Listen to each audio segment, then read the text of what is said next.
In the name of Allah, the All-Merciful, the All-Compassionate, Fatima Zahra, the daughter of the Prophet, peace be upon them, is to have thus related an event. My father, the Prophet of Allah, came to the house one day and said to me, "Peace be on you, Fatima." I replied, "And upon you be peace." Then he said, "I feel weakness in my body." I said, "Allah protects you from weakness, father." He said, "Fatima, please bring the Yemeni cloak and cover me with it." So I brought the Yemeni cloak and covered him with it. Then I looked at him and saw that his face was shining like a full moon with its glory and splendor. After a while, my son Hassan came in and said, "Peace be on you, mother." I replied, "And upon you peace, O light of my eyes and the delight of my heart." He then said, "Mother, I smell a fragrance so sweet and so pure as that of my grandfather, the Prophet of Allah." I replied, "Yes, your grandfather is lying underneath the cloak." Hassan went near the cloak and said, "Peace be on you, my grandfather, the Prophet of Allah. May I enter the cloak with you?" He replied, "And upon you peace, my son, and the master of my fountain, Kauthar. You are given the permission to enter." So Hassan entered the cloak with him. After a while,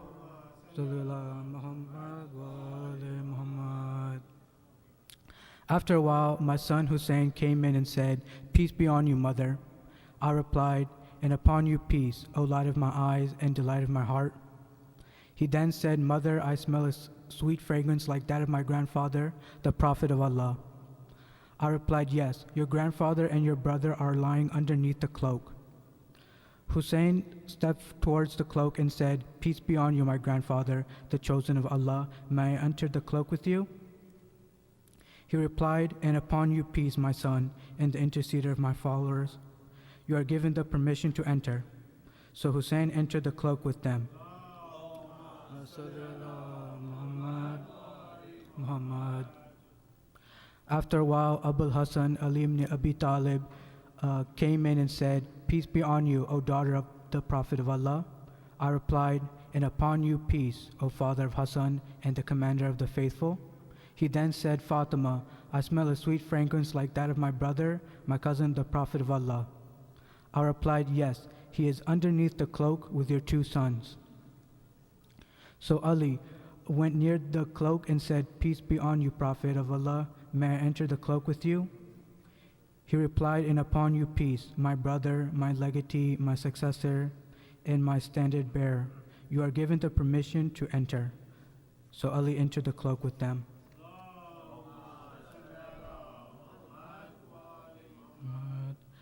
Then I stepped forward and said, "Peace be on you, my father, O Prophet of Allah. May I enter the cloak with you?" He replied, "And upon you peace, my daughter, O part of myself. You are given the permission to enter." So I entered the cloak with them.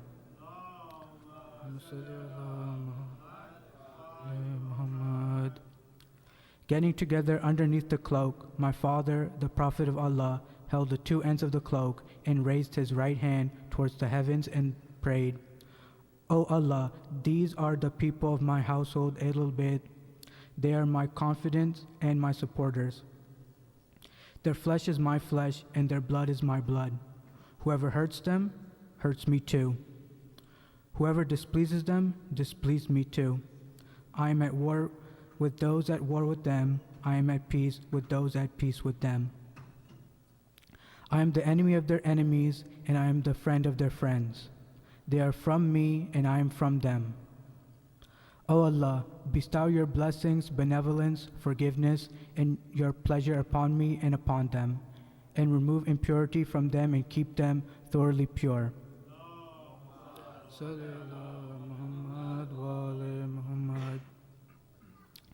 Then the Lord Almighty Allah said, "O my angels, O residents of my heavens, verily I have not created the erected sky, the stretched earth, the illuminated moon, the bright sun, the rotating planets, the following seas, and the sailing ships, but for the love of these five lying underneath the cloak."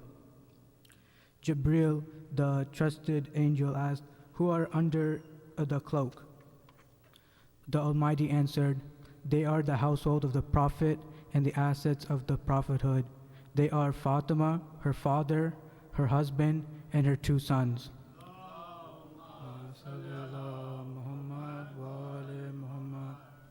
Jibril said, O Lord, may I fly to earth to be the 6th of them?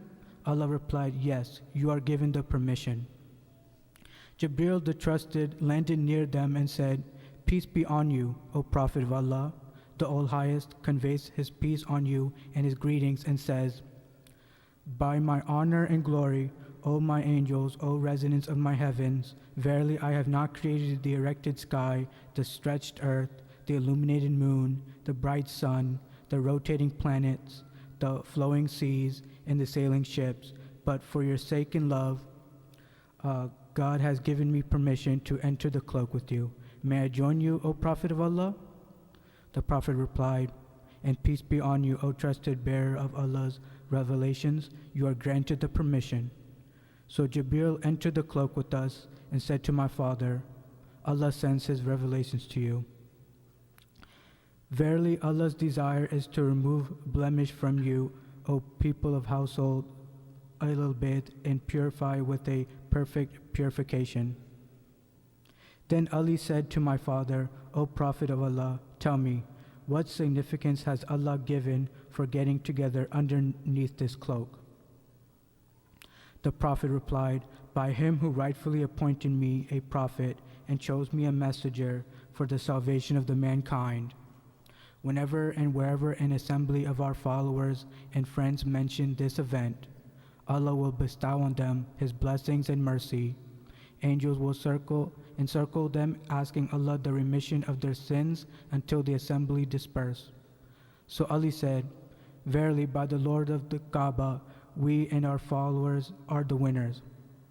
Then my father replied, by him who rightfully appointed me a prophet and chose me a messenger for the salvation of the mankind.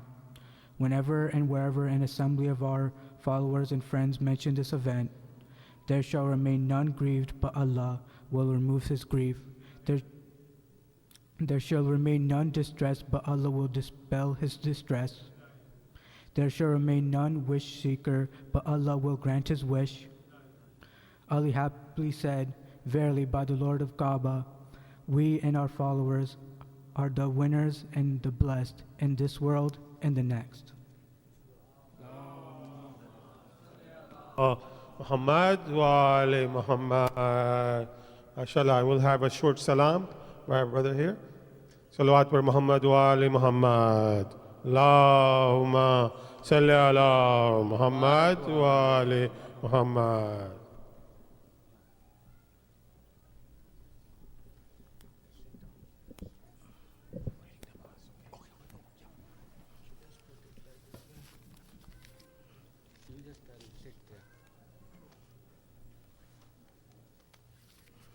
Allahumma salli ala Muhammad wa ali Muhammad.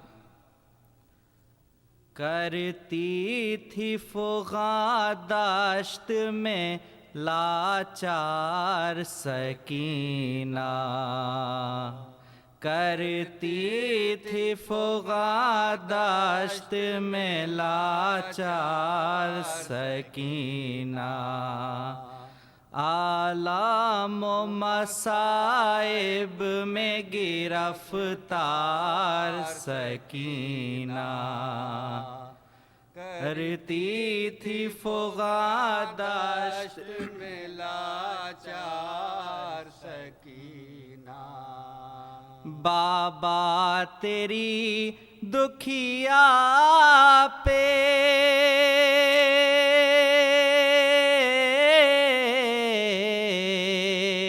मुसीबत की घड़ी है, मक़तल के अंधेरों में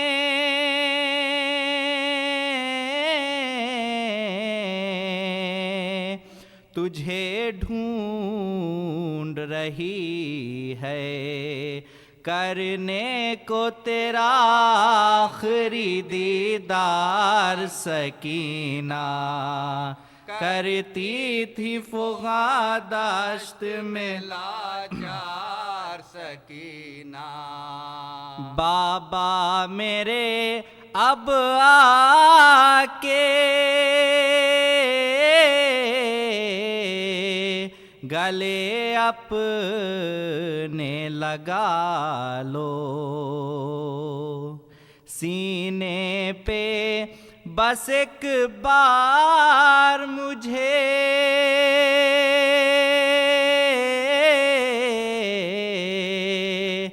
اپنے سلا لو روتی تھی یہی کہہ کے ہر ایک بار سکینہ کرتی تھی فغاں داشت میں لاچار سکینہ پانی نہ سکینہ کو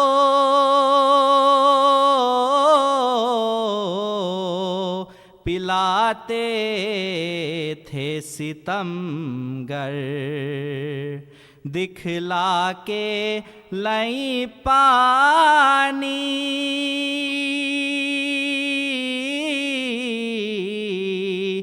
بہاتے تھے ستمگر کرتی ہی رہی پانی کا اظہار سکینہ کرتی تھی فغاں داشت میں لاچار سکینہ مجلس میں تیری آتی ہیں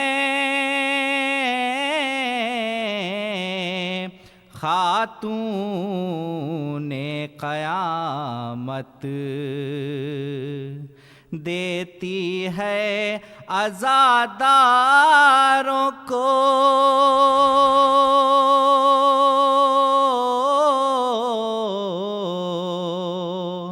جنت کی بشارت انجم بھی ہے بخشش کا طلبگار سکینہ کرتی تھی فغاں داشت میں لاچار سکینہ کرتی تھی فغاں داشت میں لاچار سکینہ صلوات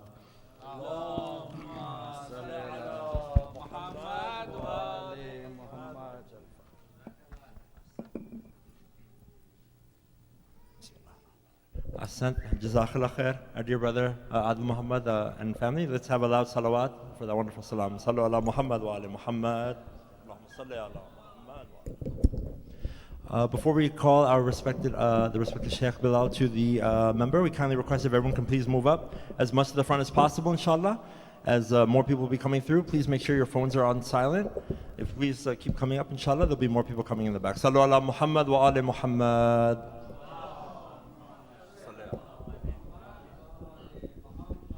Alhamdulillah, from the mercy of Allah subhanahu wa ta'ala, we're blessed to have amongst us for the next 5 nights as we commemorate the Arbaeen of Imam Hussain alayhi salam, the respected Sheikh Bilal Hussain. Very quick, I'll just introduce the Sheikh. Sheikh Bilal is born and raised in New York and studied in the Hawza of Najaf. The Sheikh currently serves the communities of New York and New Jersey and is in charge of the Al-Mahdi Center in Long Island. He's also the chairman of Zahra Trust USA, which is a nonprofit humanitarian relief organization, as well as the managing director of the Ahl Bayt American Society, which is an organization designed to better serve the growing needs of the Shia community in the US. So without further ado, we kindly request Sheikh Bilal to take the member with a loud salawat upon Muhammad wa ali Muhammad.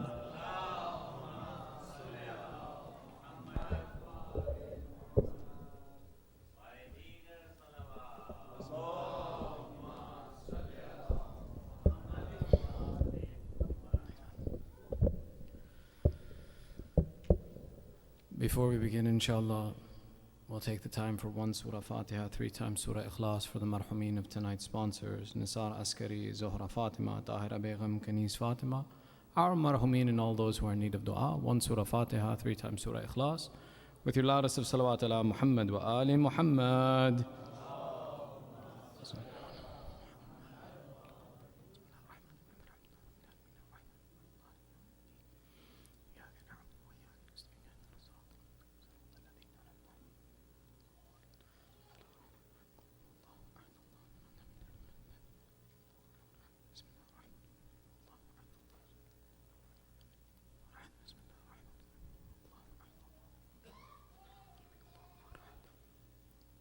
أعوذ بالله من الشيطان الرجيم بسم الله الرحمن الرحيم ربي اشرح لي صدري ويسر لي أمري واحلل عقدة من لساني يفقه قولي الحمد لله رب العالمين ثم الصلاة والسلام على سيدنا ونبينا وحبيب إله العالمين أبي القاسم محمد اللهم صل على محمد وعلى آله الطيبين الطاهرين المعصومين واللعنة على أعدائهم أجمعين من الآن إلى قيام يوم الدين أما بعد فقد قال الله تعالى في محكم كتابه الحكيم بسم الله الرحمن الرحيم وجعلنا منهم أئمة يهدون بأمرنا لما صبروا وكانوا بآياتنا يوقنون آمنا بالله صدق الله العلي العظيم اللهم صل على محمد Your second salawat for love of Muhammad wa Ali Muhammad. And your loudest salawat is condolences to the master of our time, Sahibul Asri wa Zaman. Allahumma salli ala Muhammad wa أعظم الله أجورنا وأجوركم بذكرنا المسائب آل Muhammad. May Allah increase in our rewards for commemorating the difficulties of Ali Muhammad. Tonight's marking one of the nights that is well known for the shahadat of our 8th Imam Ali ibn Musa al-Rida alayhi salam. Allahumma salli ala Muhammad wa. Briefly before we begin, there's a discussion about how to extract the benefit of a majlis. You see, certain ibadat that we perform are done furada, meaning alone, individually, and others which are done collectively in jama'ah. Some of the ibadat that we do cannot be performed in jama'ah. For example, Salatul Lail is mustahab prayers, except for Salatul Istisqa, are always done individually. And then there are other ibadat that Allah has listed that can only be performed in jama'ah, like Salatul Juma'a. If you don't hit the correct number of mu'mineen, there is no Salatul Juma'a, there is no wujub of Salatul Juma'a even. But the majority of the ibadat that exist, they can be performed in furada, and there's a benefit that you can extract from performing that action alone. And then they can also be performed collectively, and there's a benefit of the jama'ah of that action. When it comes to the ibadat that can be done alone and then can be done collectively, it can happen that when I'm in the act of performing it in jama'ah, there are certain things I can do individually as well too, that I get the benefit of doing it with everybody, and I get it individually as well. And it increases in the reward that I receive. When it comes to this topic, and we take a look at, for example, the mentioning of the Masa'ib of Ahlul Bayt and talking about the Majalis of Ahlul Bayt, we would see the Imam instruct himself. He says, do you gather together and discuss our affairs? Do you, the mu'mineen, come together in groups and bring alive our affairs? Meaning that this action that we're performing is one that the Imam would invite and instruct, has a jama'ah in this ibadah. And as a furada, as an individual, you can sit and read and learn about the Ahlul Bayt. It's very true. But if the Imam is making the discussion and saying, oh mu'mineen, gather, do you gather and do you discuss? There's an element of benefit that we can extrapolate from doing this action collectively. To understand this now, to see what are the benefits and how do we extract the maximum benefit. Let's say that, for example, we are going to make the effort of coming to a majlis. How do we ensure that, one, that the majlis itself is successful so that all of the participants receive a reward and benefit? And then two, what are the elements that I can bring to the majlis myself to ensure that my experience in the majlis is successful and beneficial? And in this way we can get both a collective benefit and an individual benefit. We'll mention 3 of these items, both for collective and 3 of them for individual, to kind of highlight and introduce the topic of where we'll go to for the next few nights in our discussion with your loudest of salawat ala Muhammad wa Ali Muhammad.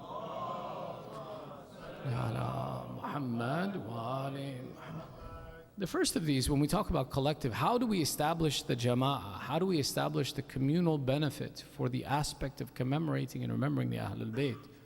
One of the most important elements for the success of this majlis, to ensure that the majlis persists, is the spending of wealth on the majlis. See, there are many ibadat that require and mandate that a person spends their wealth. We immediately go to the example of, for example, zakat and khums that Allah has mandated and they're associated with wealth. But even the concept of hajj, there is no hajj without wealth. Allah wants that this wealth should be spent in His way, and that's one of the attributes of ibadat of Allah, is to give from what you possess and spend it in the way of Allah. For example, in Surah Al-Sab'a, verse number 39, and part of the verse Allah says, وَمَا أَنفَقْتُم مِّن شَيْءٍ فَهُوَ يَخْلِفُ. Allah tells you that He says, whatever you spend in my way, I will replace it with better. Meaning Allah wants this aspect that someone should be spending in His way, and that He guarantees that there is a return in this process. For the success of a majlis, yes, it costs money. It takes time, and that's it. That act of even spending to establish that majlis, to provide the fans, to provide the lights, to provide the microphones, to invite the people, to prepare the food, all of these elements do take money. And it's not that kind of wealth that we're talking about that someone should be stingy with. No, because in ibadat, we do spend wealth. For example, the idea, when I want to go to Ziyarat, I may save all year to go to that Ziyarat. That Ziyarat isn't free, nor is it a vacation. Someone wants to ask you, you're saving money to go to Iraq? Why, are their beaches very nice? No, it's not a vacation that I'm going on. Rather, it's a connection that I want to make with the Ahlul Bayt, that I'm taking my juhud, my energy, and exerting it to connect to Ahlul Bayt. If you understand that concept, then understand that this majlis is the same thing in the process of connecting with the Ahlul Bayt. To bring alive their message is not a small matter. That's it, establishing this majlis. If it should happen that our majlis is well established and taken care of, that doesn't mean that there isn't something that we can do with it. No, establish it in another place. If one place is well established, bring alive another location. But that exertion of effort and the spending of those finances is one of the necessities that a majlis cannot exist without it. And we should look at it, instead of looking at it as something as a frustration. No, make sure that the majlis is well established. Right now, there are many of our family and friends who have gone for ziyarat. Right? They go for Arbaeen. You go to Arbaeen and you see these people there. The first year you go, and I'll tell you this, if you haven't been, may Allah give us all tawfiq. The first you go, you're a guest. The second year you go, you're the host. You want to invite, you want to be part of that message of Ahlul Bayt. You want to be the one who represents from the Imam and gives courtesy to the guest who comes. The same is the representation here. That when I have the opportunity here, don't take it lightly. One more point on that. You guys okay? We have a bit more to go, but are you guys all right? Let me ask you something. And it's going to come up as we talk about the concept of ziyarat, inshallah, in the next coming nights as well too.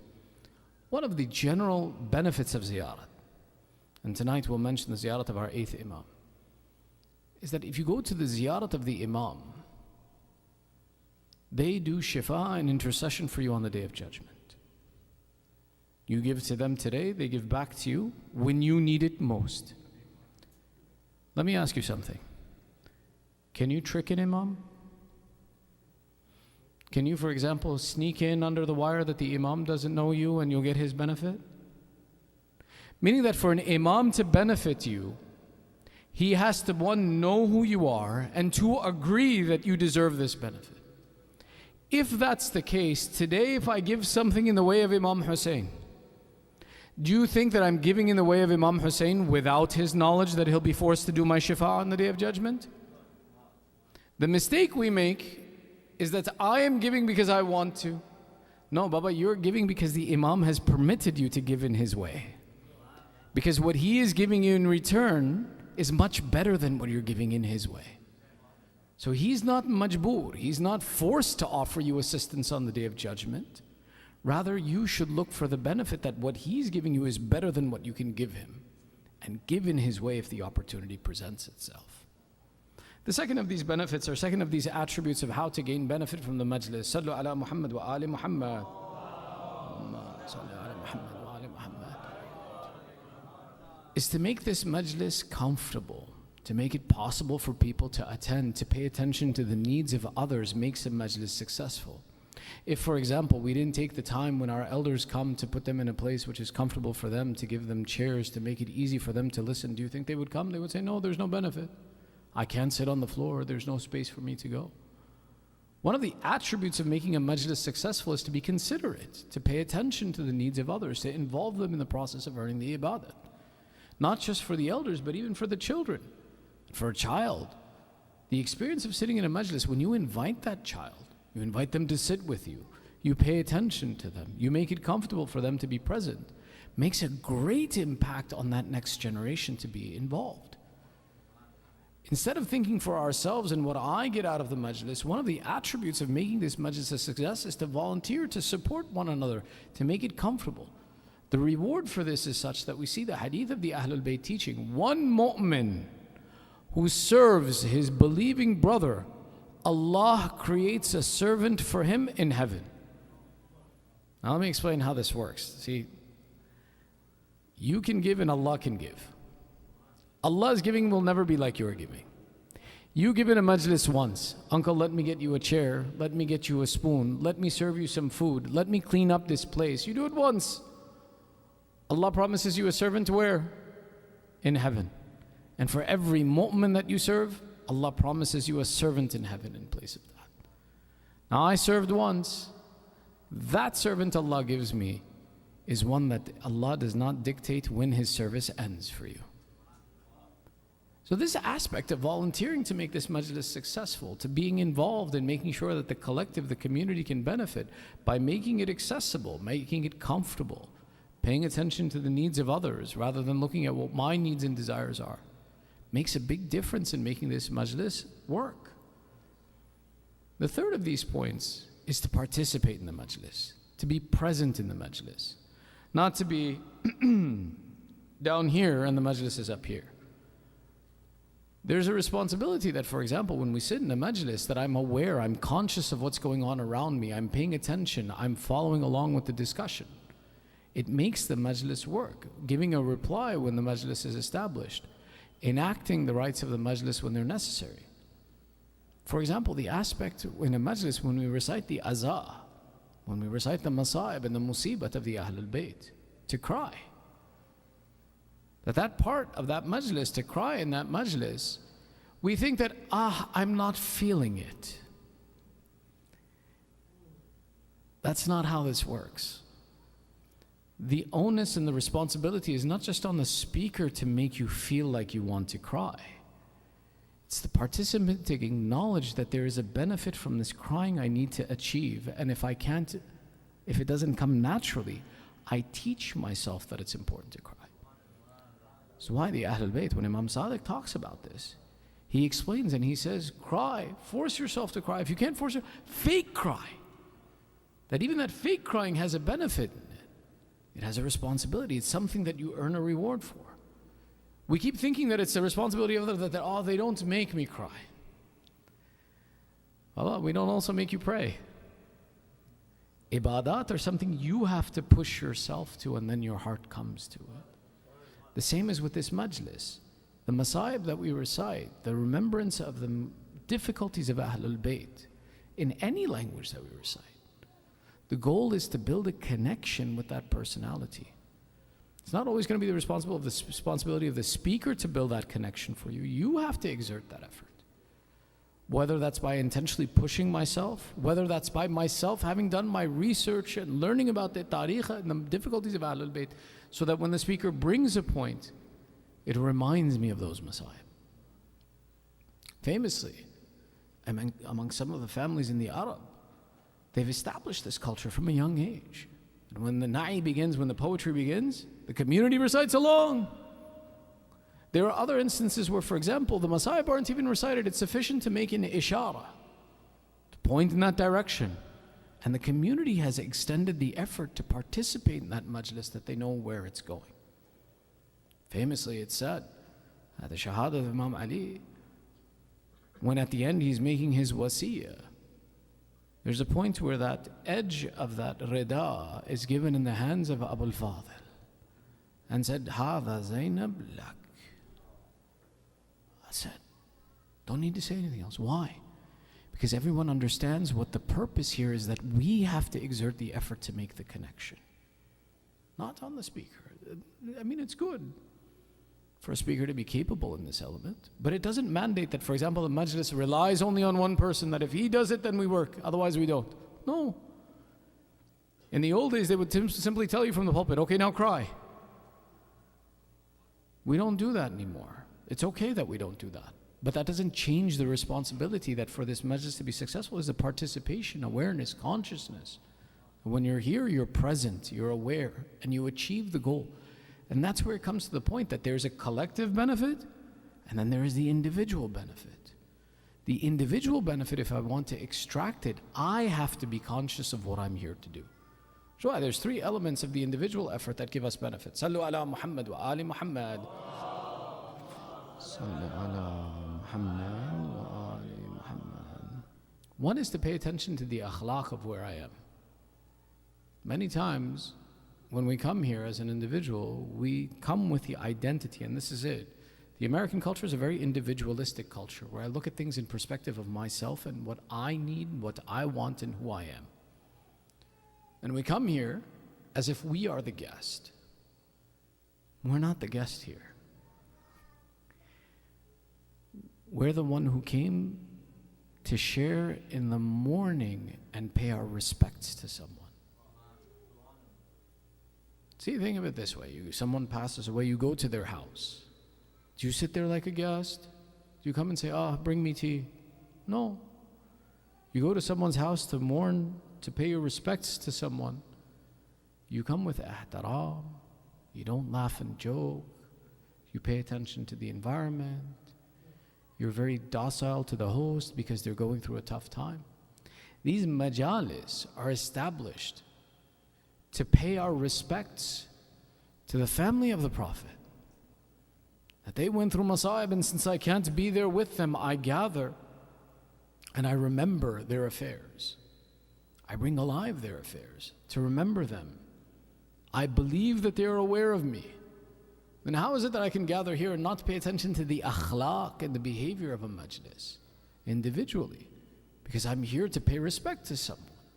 I'm here to honor someone.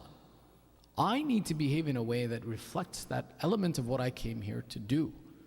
That's okay. We come, we meet our friends. We come, we spend time with people that we know. We build connections in the community. But there's a time and a place for everything. That's where that consciousness, that if I want to extract the maximum benefit of this majlis, is to be conscious of the character that I need to possess in this majlis. After I have the character, the second thing that's necessary is what we call hilm. Hilm is more than patience. Patience is something happened to you, you were patient, you were capable, you held yourself consistent regardless of what was going on with you. Hilm is the element that I know what's right, and I'm still patient. Let's say, for example, you come here and you put all of these people together. For so many nights we come together. You have a disagreement. Somebody. And it's very logical that the amount of time that we spend with each other, we're more likely to fight with a boss than we are to fight with Bob at work. Why? Because Bob I see at work and I'm done. I get a paycheck and I leave. A boss, every Ramadan, Muharram, every year, constantly. And I can have that disagreement. But the aspect of being patient and the element of knowing that I may be right, but that is it more important that I show him that I'm right, or that we come together to accomplish the goal that we set out for? This is where we make a mistake, that the ana, the ego, wins. And I'm more worried about me proving that I'm right and that what I know is good and what you know is wrong and I'm the one who's in charge, that I forget that more than caring about the fact that if I'm right or he's right, no, inshallah, maybe there's right in both. Maybe it's a difference of perspective. Put the microphone on the left side, put the microphone on the right side. You're wrong to put it on the right side. Don't put it on the left side. Why do I have to prove that it needs to be on the left side, not the right side? I'm saying left because it's actually on the left. Why is that important? This is where that aspect in a community to earn the benefit is to take a look at what's the collective. Can we gather together all of these people of different levels, different experiences? And can I be forbearing in the fact that what I want, I sacrifice to make sure that all of us can stay together. This is one of the really important elements of our communities. We're very busy in showing that my idea is correct and your idea is wrong, instead of saying that keep everyone together. Let me be forbearing to ensure that our community doesn't split. That's an individual effort. Each of us has that opportunity, that instead of creating an argument or a fight or a disagreement to receive the benefit, is that I possess the hilm, the forbearance to make sure that we stay together rather than I prove what I need and what I want. The third and final of these elements of an individual perspective, and then we'll move to our topic inshallah and go into a little bit more depth. Sallu ala Muhammad wa ali Muhammad. Allahumma salli ala Muhammad. It's coming with the intention and coming with an intention to benefit from the majlis. Unfortunately, the consequences of what we went through 4 years ago, of these isolated times where we were alone and the ibadat of a majlis was something individual, was I had discretion. I had like 20 speakers online I could listen to. And if I didn't like this one, I could change in the middle of the lecture to this one and that one and that one and that one. And I came to the process of basically looking at and saying, this one's not good, let me look at that one. And we started looking for entertainment as opposed to the barakat of the majlis. The barakat of the majlis is not on this seat to entertain you. The barakat of the majlis is what's the intention that I come to the majlis with. I can come to the majlis to give pursa, to pay my respects. I can come to the majlis to visit my friends. I can come to the majlis to support the community. I can come to the majlis with the intention to learn something. Whether the speaker is eloquent in this aspect or not, if my intention is I need to take something, then I will be the one to focus and to achieve that goal. Allah in Surah A'la makes us say, فَذَكِّرْ إِن نَفَعَتِ الذِّكْرَى سَيَذَّكَّرُ مَن يَخْشَى وَيَتَجَنَّبُهَا الْأَشْقَى. Allah is saying, remind, because reminding is beneficial and it will keep you away from the punishments. The aspect of receiving a reminder is on the individual. If I'm sitting there waiting and saying, this isn't entertaining, I've heard these points before, I saw this before. Or am I sitting there and I'm listening with the intention that I need to take something from this discussion? I've come here with the intention of extracting a benefit. When I come with the intention to seek knowledge, the riwayat of the one who seeks knowledge and the benefits of one who seeks knowledge are phenomenal. That a person who steps out of their house, from the moment they step out of their house with the intention of seeking knowledge, knowledge of Islam, of Allah, for every step until you return back to your house, Allah says, Hatta al-hut fil bahr. Even the whales in the ocean will seek istighfar for that person who is seeking knowledge and improvement. Should you die in that process, you die the death of a shaheed. Meaning the individual has a responsibility. What did I come here to get? Did I come here to be entertained? Did I come here to see who is going to be, fun for me to listen to? Or did I come here that, no, this person, this seat employs a responsibility to pass knowledge. And it's my job to extract that knowledge, whether or not the speaker is gelling with me or not. That individual has the obligation to exert their effort to come with the intention that I'm going to take something before I leave. And when we come with that intention, we accomplish something that we need to accomplish. In this way, when we take a look at collectively and individually, there are benefits that we can extract from this majlis and this discussion.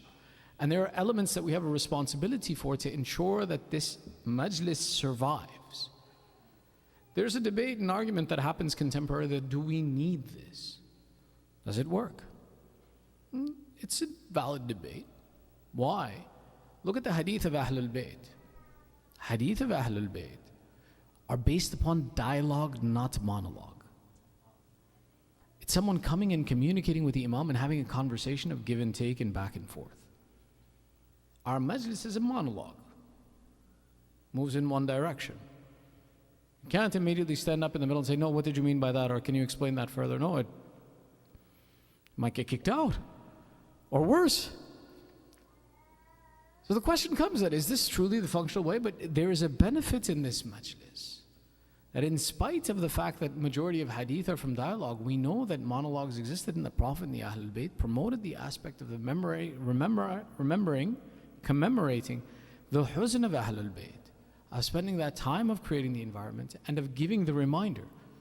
Yes, it's true, there would be dialogues, but then you have the sermons of Nahj al-Balagha, where the Imam is the one who is creating the monologue and the one directional communication to explain and to spread a message and to reach it to a conclusion. We may need more tools in our society, but it doesn't mean we need to replace the tools that have been working for 1,000 years to serve us.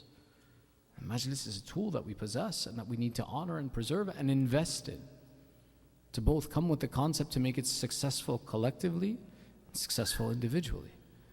Now to move our discussion to our 8th Imam, Ali ibn Musa al-Rida alayhi salam. Allahumma salli ala Muhammad. The point is not long, but there are certain benefits that this Imam uniquely possesses in terms of his ziyarat that are unique only to him. When we talk about the concept of ziyarat and we talk about the visitation, ziyarat literally translates to a visitation. The visitation is not done because the Imam is in need of the visitation. An Imam is an Imam Hujjatullahi ala al-ard. The Imam is the Hujjah of the entirety of the earth, not of Khurasan, not of Karbala, not of Najaf, but everything that exists. So meaning the visitation is not because the Imam needs me there. No, it's because I need the Imam.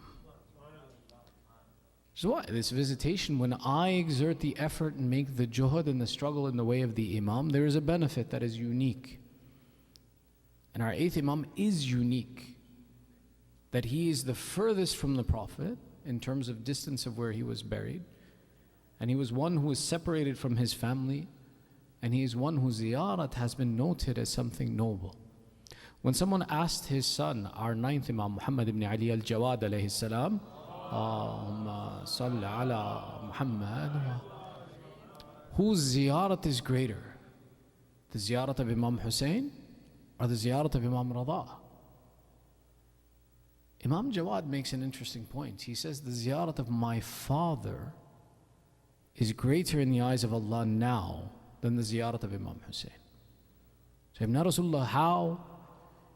And Imam Rida explains, he says, everyone goes to the ziyarat of Imam Hussain. All of the different factions of Shia go to the ziyarat of Imam Hussain. But only our true lovers come to the ziyarat of Imam Rida. Let me explain. Today even, we know that, for example, the followers of Ahlul Bayt go to Imam Hussain. We see these videos of, for example, even non-Muslims going to ziyarat of Imam Hussain. We see, for example, the Ahl Sunnah coming to ziyarat of Imam. Everybody wants to come to that ziyarat because the ma'rifat, or the understanding that there's something there. And others just want to come for the spectacle. And that amongst the madhahib of Shia, we think of ourselves Ithna Ashari, 12 are Imams. But the concept of what the title Shia means literally is someone who is a follower and someone who became the follower of Imam Ali or separated from the khilafat of the khulafa is called a Shia. Within this there are many sects, the Zaydis, for example the Waqifiyya, who stopped after the imamat of the 7th Imam, the Zaydis who stopped after the 4th Imam and went in a different direction. They all, Imam Jawad is explaining, they all come to Imam Hussain. But one of the beauties and the miracles of the 8th Imam is that if you came to the wilayat of Imam Rida, you believed in the wilayat of all of the 12 until the coming of Sahib al-Asr wa zaman. Allahumma salli ala Muhammad wa. This is the point that Imam Jawad is making, that he says that if you came to Imam Rida, you came to all of us. There's no split after Imam Rida in the lineage of the followers of the Ahlul Bayt. That all of the followers of the Ahlul Bayt, if they believe in Imam Rida, they're Ithna Ashari, they're 12ers. They believe in all 12 of the A'immah. So Imam Jawad is explaining that one of the barakat of this ziyarat is that only those who are Ithna Ashari, who believe in all of us Imams, will come to the ziyarat of Imam Rida, and therefore there's a barakat in the ziyarat of Imam Rida. The ziyarat of Imam Rida, in some concepts, is listed as saying that one who goes to the ziyarat of this grandson of the Prophet has earned the reward of 1,000 Hajj, 1,000 Umrah, and the ziyarat of the Prophet's grave or the Prophet himself. Allahumma salli ala Muhammad wa ali Muhammad. It goes even further. Imam Rida himself makes a promise. He says, one who comes to my ziyarat, I will aid him in 3 stations. I will aid him when he receives his book in his right hand or his left hand. I will aid him when he has to cross the sirat, and I will aid him when the mizan is weighed. And Imam is making the promise that I promise, I make the oath to the one who comes to me. But all of these benefits, do you think you can force the Imam to do it? Do you think he's majboor, that, I didn't want this one, but he came, now I don't have a choice? No, it's the ziyarat with the ma'arifah and understanding of who it is that I'm standing in front of. It's that exertion of the individual effort that we're talking about. That when I come, what did I come with the intention of? Whether it's I come to this majlis, or whether it's I go to the grave of the Imam. If I don't have the ma'rifah and understanding and exert my effort in this way, I can't get the benefit. It's not just in this.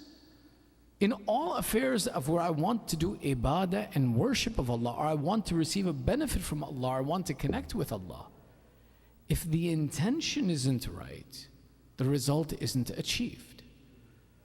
Hence the point of talking about the intention of the majlis, that this is what we're participating in, to make sure this works, make sure the intention is there. The same way all of these benefits we talk about in the ziyarah, they can't be achieved if the intention isn't correct. Shall I give you an example? Everybody's all right? We have a few minutes? Sallu ala Muhammad wa ali Muhammad. Allahumma salli ala Muhammad wa ali Muhammad.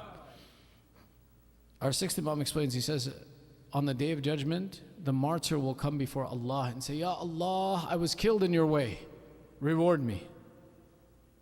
Now Allah replies and he says, I have no reward for you. And the shaheed says, Ya Allah, I was killed for you.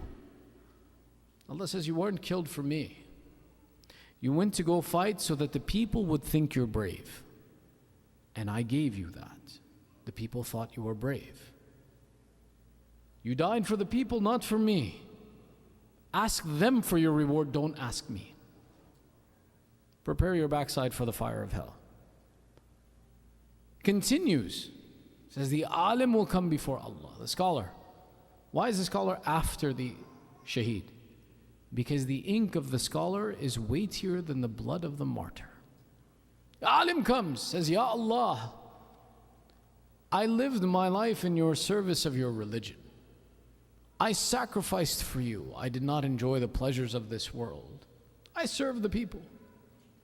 Where is my reward? Allah says, I have no reward for you. Because your ibadat, your service wasn't for me. It was so that people would think you're holy. So that people would follow you. And they did. Your reward is with them, not with me. This concept, the extremity of the concept, right? The extremity of the concept of people who sacrifice their way of life for the sake of Allah, and that there isn't a reward for them to achieve, is discussed because each of us falls into this scale. That we want these rewards, we want these benefits, but what was my intention? Did I really go for the reward? Did I really go with ma'rifah and understanding of where I'm going and what I want to achieve? Did I understand who it is that I'm going to visit? Did I understand what it is that I'm trying to do? Or was I lost in the fact and simply enjoying the experience that I want to go have a good trip, I want to have a nice time, I want to do tourism, I want to see the world from another perspective? When we see someone like, for example, our 8th Imam, do we understand who we are going to visit? When we call him Rida, the one who is pleased, what does this mean? Our 8th Imam was called al-Rida, the one who is pleased. And some historians wrote he was called the one who is pleased because when Ma'mun appointed him as the successor to the Khilafah, all of the factions amongst the Arab and the non-Arab were satisfied with his appointment. When someone came to our Imam and asked him and said, Ya Ibn Rasulullah, is this why your father was called al-Rida? The Imam replies, and no. He says, because he was the one who Allah was pleased with. and the Prophet was pleased with. Allahumma salli ala Muhammad wa. Man continues, he says, Yabna Rasulullah, aren't you all the ones who Allah is pleased with? He says, yes, but even the enemies had to acknowledge that the pleasure of Allah was in this one. Meaning that there was no one who could deny that this was the representative of Allah on this earth. Our eighth Imam's life, which is 53 years, he begins his imamat at the age of 33.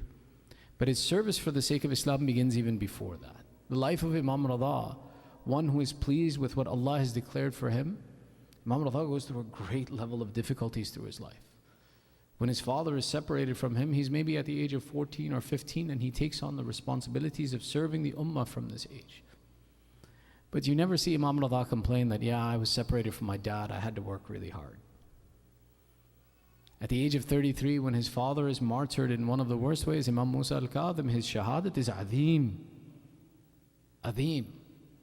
The fuqaha state, they said, if it was not for the teachings of Ahlul Bayt, we would have celebrated Karbala and cried for Imam Musa al-Kadhim. Why? My Imam was imprisoned for 14 years. He was tortured in those prisons.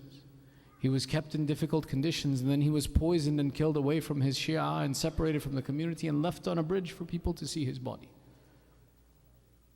Yet Imam Rida doesn't cry for Imam al-Kadhim, he cries for Imam Hussain.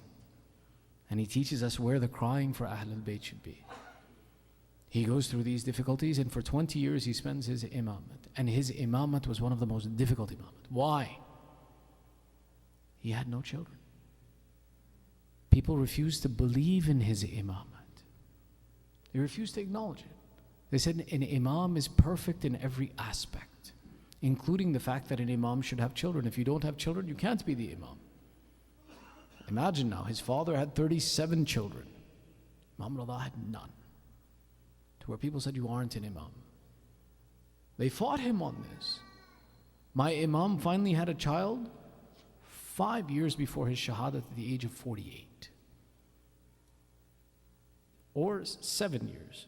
7 years or 7 years or in that range. For a very short time he got to spend with his child, and then Ma'mun made him migrate away from his son, migrate away from the city of Medina and come to the city of Khurasan. The famous time that we talk about Imam Rida only compromises of 3 years of his life. 3 or 4 years. Of what you know about Imam Rida was only 3 years of his life. The rest of his 17 years of his imamat were spent in the process of teaching, of guiding, of working for the ummah. But even in this fact, have you ever seen the imam complain that I had no kids? I was not blessed with children? Have you ever even seen any complaint from the imam? No. He served in the way of Allah. He stood and represented the teachings of Allah. The impact of Imam Rida, in spite of all of these difficulties, is so great that he changed the image and understanding of all of the Muslimin of what it means to be one of the children of Sayyidah Fatima al-Zahra salamullahi alayha. Allahumma salli ala Muhammad. His nobility of character, his patience in difficulty, his service in Islam, his knowledge of Islam was so much that every imam after Imam Rida is known by all the people as al-Rida, the sons of Rida. That the 10th imam, the 11th imam, the way they would be acknowledged in society and known in society was that we saw Ali ibn Musa, and this is his son who behaves like Ali ibn Musa. Every imam, his ta'rif amongst the community and society was simply this is the son of Rida, because of what the imam did in service of Islam. That to us, if we can acknowledge that and understand the sacrifices this imam made in his life, if we have ma'rifah of who this is that we're standing in front of, then we could extract the benefit of the ziyarat of an imam. And we could understand what it is that I went to go achieve. Not that the imam needs me to be there, but for me to connect and appreciate, I need that focal point, I need that location to fix myself upon, to be able to then benefit from him. This is one of the important elements that we have, that was given to us by the life of this Imam. His impact was so great, in many times, he almost unseated the Khilafat. For example, the famous story of Eid al-Fitr of the Imam, where he's appointed to lead Eid prayers by the Khalifa. And everyone prepares to practice Eid prayers the way they would with the Khalifa, with pomp and glory and colorful clothes and status and showing off the gallantry that each person possesses. And when Imam Rida comes out to lead the prayers, they see that this Imam is not dressed in gallantry. He's not dressed in his finest. He's dressed in the example of the Prophet. He takes off his shoes, he wears white, he dresses simply, and he goes to the process of the worship of Allah. That one aspect of representing the truth of what is Islam almost brought the entire government of the Abbasid Khulafa to a halt and almost turned them over in one instance peacefully. This is why one of the important things to understand and remember, our Imam of our time doesn't need to kill everyone who's an enemy. The Imam's goal is not to destroy people. The Imam's goal is to guide people. The Imam, through his akhlaq, can change an entire government. What makes you think that Imam-e-Zaman can't change the entire world with his behavior? And what makes you think that my Imam will acknowledge me if my character doesn't reflect his behavior? That's why all these elements are tied. You want to prepare for the Imam? You want to be a follower of the Imam? Have you come with ma'rifah? Have you reflected the examples and values that are present? If we haven't, then not only will we not get the benefit from Imam Rida, our own Imam will not acknowledge us. Our own Imam will turn us away and say, how are you my Shia? What attributes of me do you possess that you say you are my follower? This element is that ma'rifah and understanding that we need to possess to extract these benefits. And this is why we come and we gather and we remember the difficulties in the life of our Imam alayhi salam. Why? Imam Rida's shahadat is adhim. He's the one who, like his forefather, was separated from his community. He's the one who was poisoned by Ma'mun when Ma'mun realized that this Ali ibn Musa's status is so great that the people question, why is he the Naib and not you? That he realized that there is nothing for me to do but to poison him. Abba Salt says that I accompanied Imam Rida. He says, I'm going into the private chamber with the Khalifa. If I come back with my head uncovered, then speak to me. If I come back with my head covered, then leave me be, and my affair has come to an end. Imam Rida enters in with the Khalifa, and the Khalifa forces him into a situation where he must eat poisoned grapes. Imam Rida eats 3 of these grapes and throws the rest away. He raises to leave and Ma'mun calls out, "Oh Ali ibn Musa, where are you going?" He says, "You have accomplished your goal, what you intended with me. I am now leaving." Imam Rida proceeds to his house. The poison burns within his body, creates for him pain and difficulty. But there are no children of Imam Rida with him. There is no one with him, except for Abba Salt, who says that as I was in this condition, I saw a young boy enter into the house. The house was closed. I asked, "Oh child, where did you come from? How did you come inside?" He replied, "The same one let me enter who brought me from the city of Medina to my father." Imam Jawad is not the age of 8 maybe. As he comes to his father and sees his father's body burning with the poison, they describe and say that Imam Jawad lays himself on the chest of Imam Rida.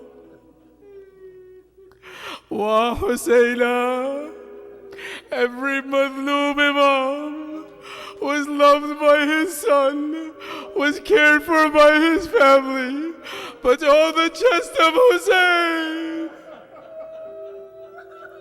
they describe and say that in this Imam Rida, in his final moments, there is a request made. "Oh Abba Salt, remove the mat from under me and lay me on the ground and then leave me be. My affair is coming to an end. Abba Salt asks, Yabna Rasulullah, your body is burning with a poison. You are in extreme pain. Why should I remove the mat from under your body? Famously, it's narrated, Imam Rida replies, that I may feel a moment of difficulty like my father Hussein.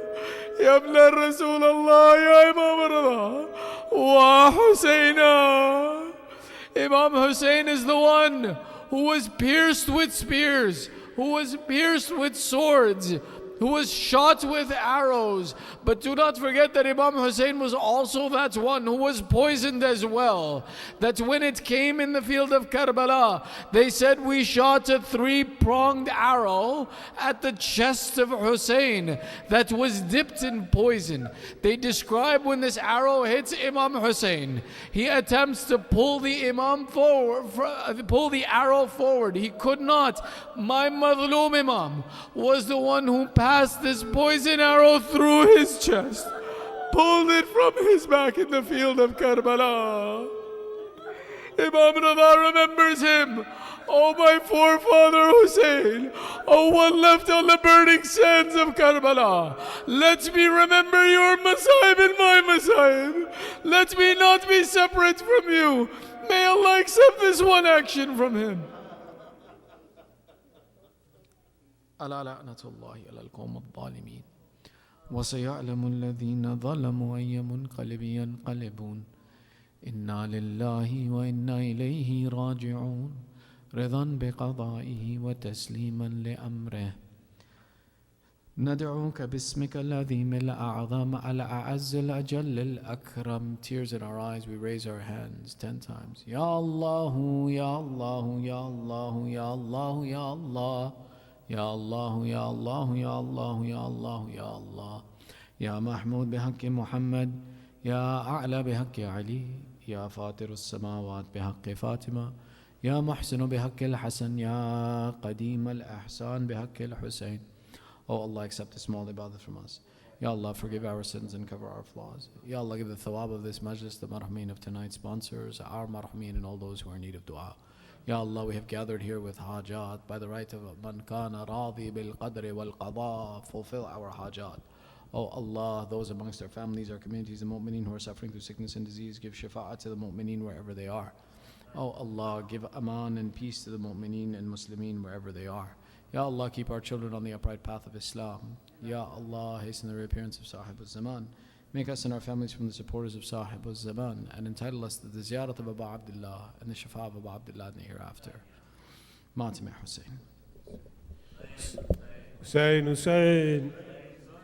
Hussein, Hussein. Hussein, Hussein. Hussein, Hussein. Hussein, Hussein. Hussein, Hussein. Hussein, Hussein. Hussein, Hussein. Hussein, Hussein. Hussein, Hussein.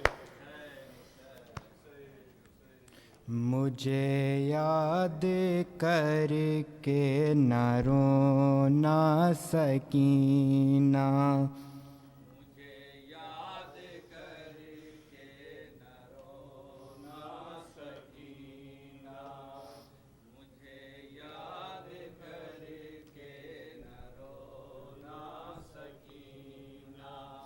Sakina जो सीना मेरा याद आए तो आगोश मादर में मुँह को छुपाए ना तुम जान रो रो के खोना सकीना मुझे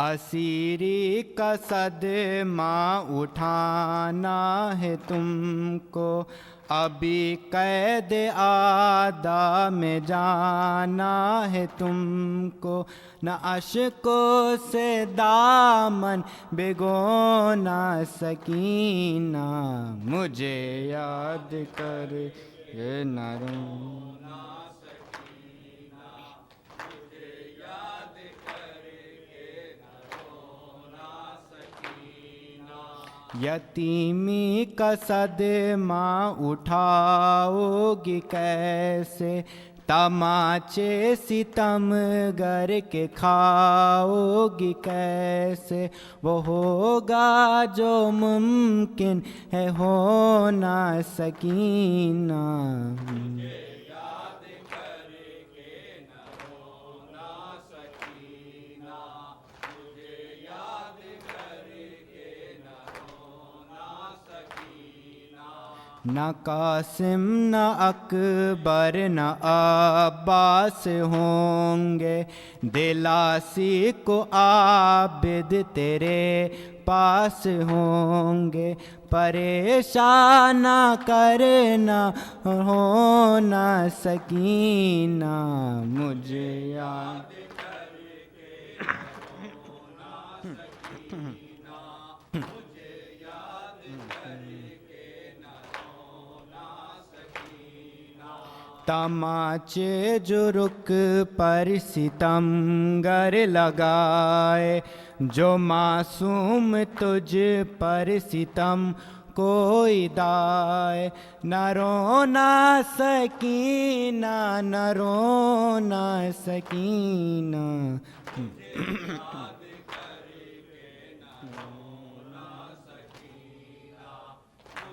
یاد کر کے نہ رونا سکینہ، حسین، چلو that's perfect.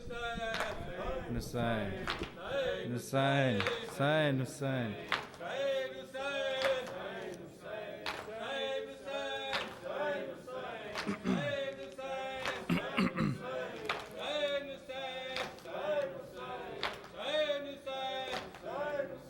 عباس عباس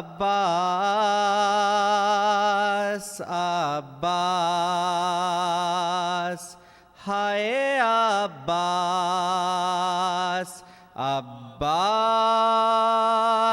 عباس عباس، ہائے عباس عباس،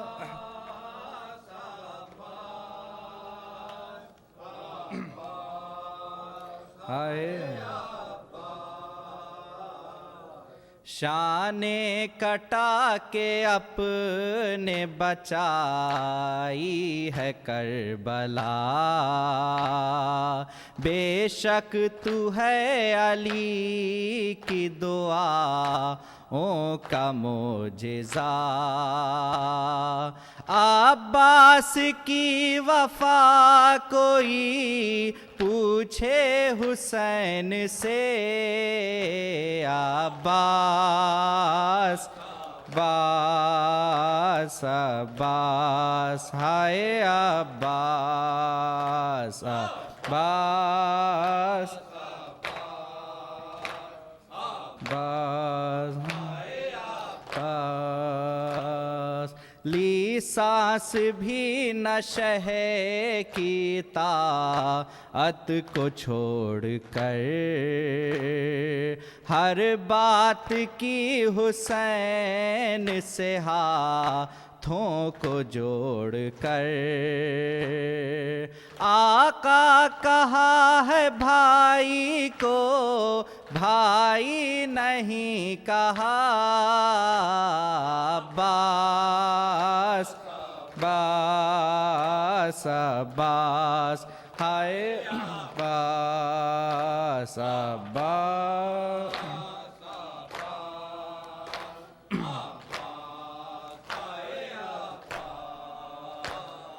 غازی کو بازو کٹنے کی کچھ فکر ہی نہ تھی، थी फिक्र बावफा को तो मशके सकीना की, एक तीर सारी हसरातों का खून कर गया।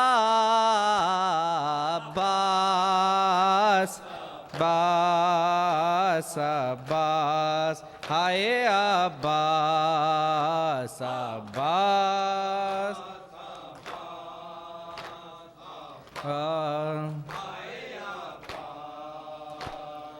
मालूम था न लाश उठेगी इमाम की,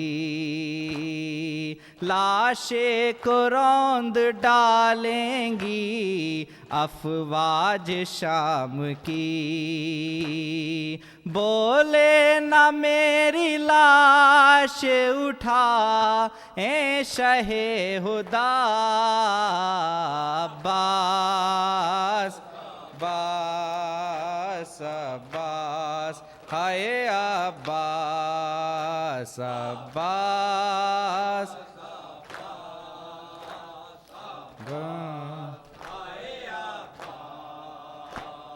नैयर गुलाम शाह रहा हो जो उम्र भर, चलता भी कैसे शहे के बराबर फिर उसका sir.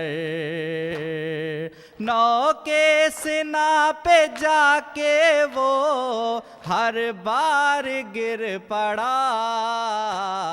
Abbas Abbas Abbas hi Abbas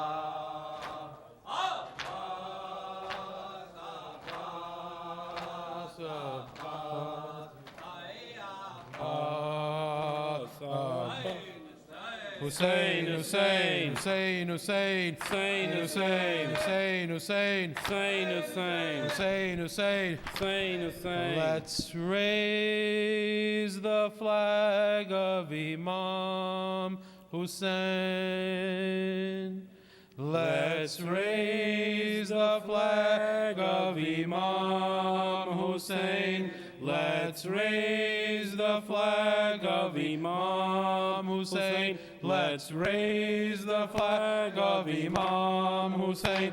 Let's raise the flag of Imam Hussein until the existence of time, until the existence of time, until the sun ceases to shine, until the sun ceases to shine. With all our young, old, and our prime, we will speak out against this crime until everyone knows Hussein. Let's raise the flag of Imam Hussein. Let's raise the flag of Imam Hussein. Let's raise the flag of Imam Hussein. Let's raise the flag of Imam Hussein. When man will remember Hussein, when man will remember Hussein, humanity will be in shame. Humanity will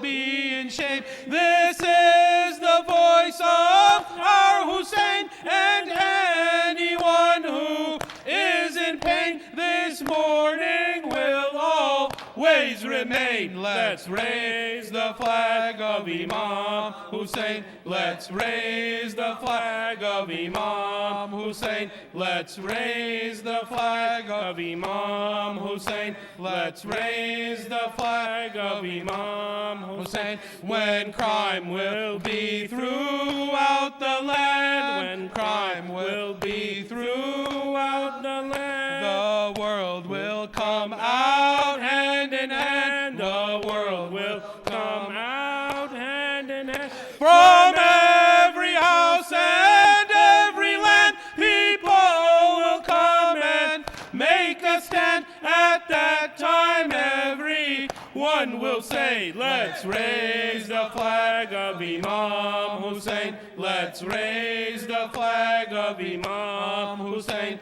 Let's raise the flag of Imam Hussain. Let's raise the flag of Imam Hussain. Hussain is the name of Islam. Hussain is the name of Islam. Hussain is the living Quran. Hussain is the living Quran.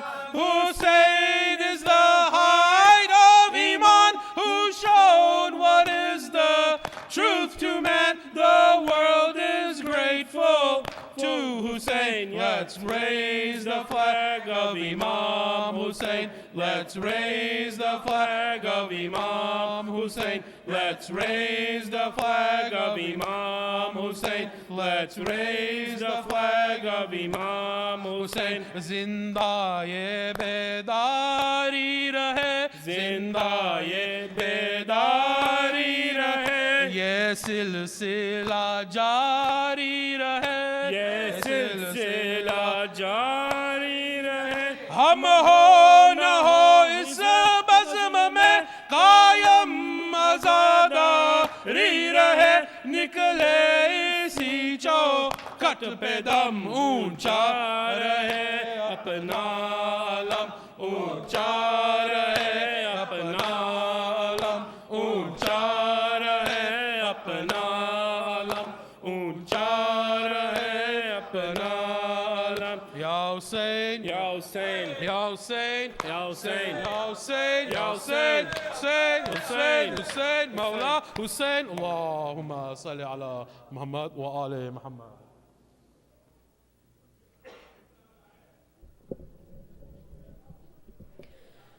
السلام عليك يا رسول الله. السلام عليك يا علي أمير المؤمنين. السلام عليك يا فاطمة الزهراء. السلام عليك يا خديجة الكبرى. السلام عليك يا حسن المجتبى. السلام عليك يا أبا عبد الله الحسين. السلام على الحسين وعلى علي بن الحسين وعلى أولاد الحسين وعلى أصحاب خصوصا سيدي ومولاي أبو الفضل العباس ابن أمير المؤمنين وأختك زينب وأم كلثوم. السلام عليكم ورحمة الله وبركاته. السلام عليك يا علي زين العابدين ومحمد بن علي الباقر وجعفر بن محمد الصادق وموسى بن جعفر الكاظم وعلي بن موسى الرضا ومحمد بن علي التقي الجواد وعلي بن محمد النقي الهادي والحسن بن علي العسكري والحجات بن الحسن المهدي. عجل الله تعالى فرجك وسهل الله مخرجك وظهورك. السلام عليكم جميعا ورحمة الله وبركاته. الله Muhammad. All the young ones come and please shake Maulana's hands before you leave out. Inshallah, tomorrow we'll start at the same time with Maghrib and Isha Salat. And Majlis will be immediately after the Salat of Maghrib and Isha, inshallah, for the next 5 nights.